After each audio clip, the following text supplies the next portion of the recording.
Rue Barrée, from The King in Yellow, by Robert W. Chambers. Chapter 1. One morning at Julian's, a student said to Selby, "That is Foxhall Clifford," pointing with his brushes at a young man who sat before an easel, doing nothing. Selby, shy and nervous, walked over and began. "My name is Selby. I have just arrived in Paris, and bring a letter of introduction." His voice was lost in the crash of a falling easel, the owner of which promptly assaulted his neighbor, and for a time the noise of battle rolled through the studios of Messieurs Boulanger and Lefebvre, presently subsiding into a scuffle on the stairs outside. Selby, apprehensive as to his own reception in the studio, looked at Clifford, who sat serenely watching the fight. "It's a little noisy here," said Clifford, "but you will like the fellows when you know them." His unaffected manner delighted Selby. Then, with a simplicity that won his heart, he presented him to half a dozen students of as many nationalities. Some were cordial, all were polite. Even the majestic creature who held the position of Massier, unbent enough to say, "My friend, when a man speaks French as well as you do, and is also a friend of Monsieur Clifford, he will have no trouble in this studio. You expect, of course, to fill the stove until the next new man comes." "Of course." "And you don't mind chaff?" "No," replied Selby, who hated it. Clifford, much amused, put on his hat, saying, "You must expect lots of it at first." Selby placed his own hat on his head and followed him to the door. As they passed the model stand, there was a furious cry of "Chapeau! Chapeau!" and a student sprang from his easel menacing Selby, who reddened but looked at Clifford. "Take off your hat for them," said the latter, laughing. A little embarrassed, he turned and saluted the studio. "Et moi?" cried the model. "You're charming," replied Selby, astonished at his own audacity, but the studio rose as one man, shouting, "He has done well! He's all right!" while the model, laughing, kissed her hand to him and cried, "A tout mon beau jeune homme." All that week Selby worked at the studio unmolested.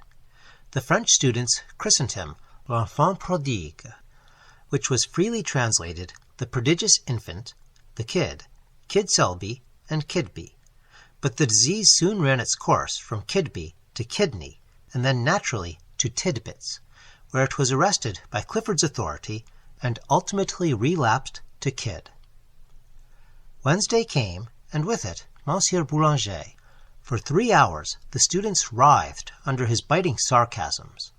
Among the others, Clifford, who was informed that he knew even less about a work of art than he did about the art of work. Selby was more fortunate. The professor examined his drawing in silence, looked at him sharply, and passed on with a non-committal gesture. He presently departed arm in arm with Bouguereau, to the relief of Clifford, who was then at liberty to jam his hat on his head and depart. The next day he did not appear, and Selby, who had counted on seeing him at the studio, a thing which he learned later it was vanity to count on, wandered back to the Latin Quarter alone. Paris was strange and new to him. He was vaguely troubled by its splendor. No tender memories stirred his American bosom at the Place du Châtelet, nor even by Notre Dame.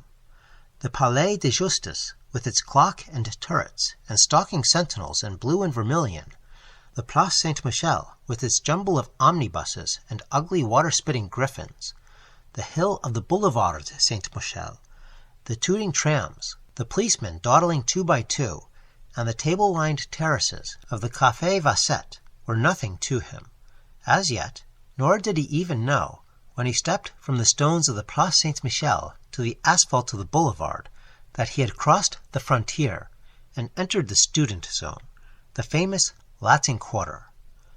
A cabman hailed him as bourgeois, and urged the superiority of driving over walking.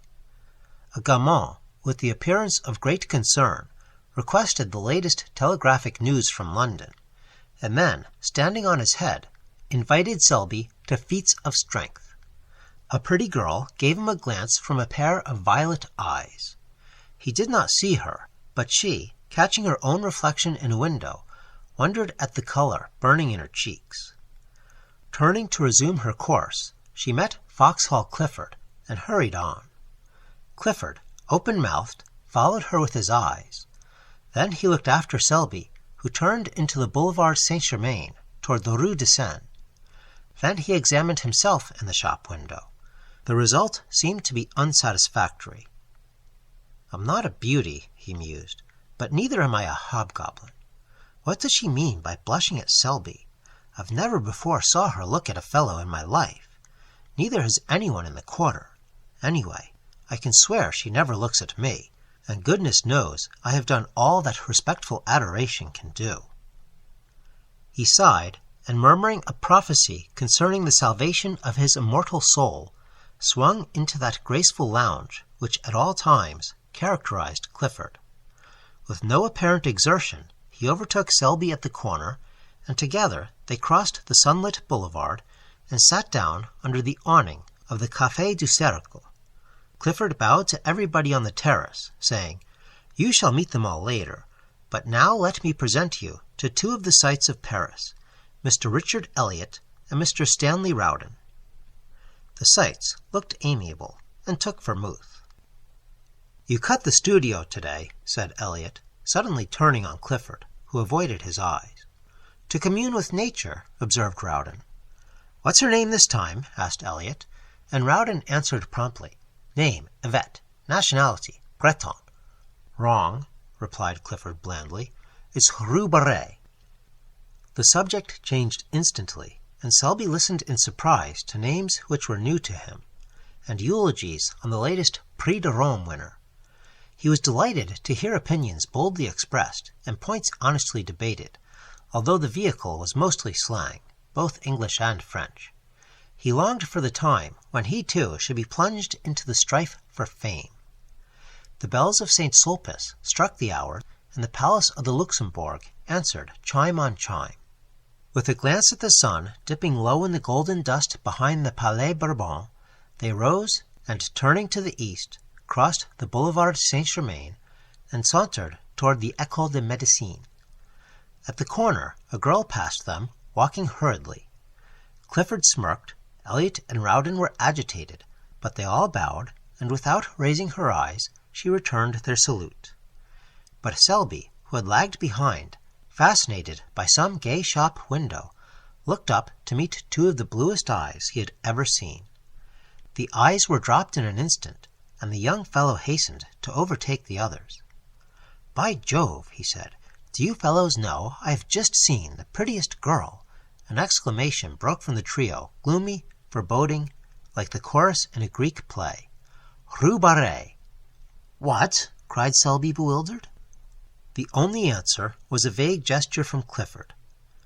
2 hours later, during dinner, Clifford turned to Selby and said, "You want to ask me something. I can tell by the way you fidget about." "Yes, I do," he said innocently enough. "It's about that girl. Who is she?" In Rowden's smile there was pity. In Elliot's, bitterness. "Her name," said Clifford solemnly, "is unknown to anyone. At least," he added with much conscientiousness, "as far as I can learn.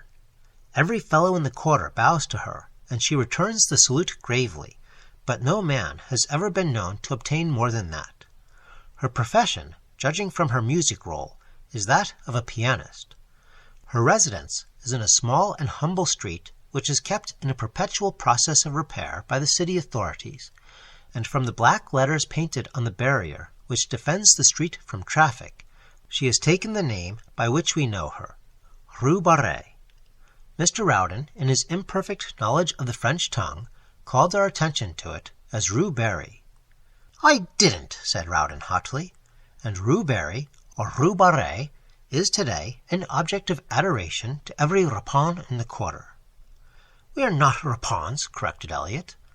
"I am not," returned Clifford, "and I beg to call to your attention, Selby, that these two gentlemen have at various and apparently unfortunate moments offered to lay down life and limb at the feet of Rue Barrée.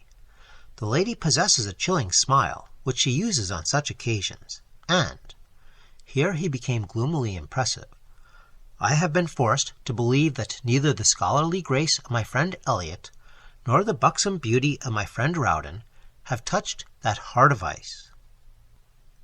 Eliot and Rawdon, boiling with indignation, cried out, "And you?" "I," said Clifford blandly, "do fear to tread where you rush in."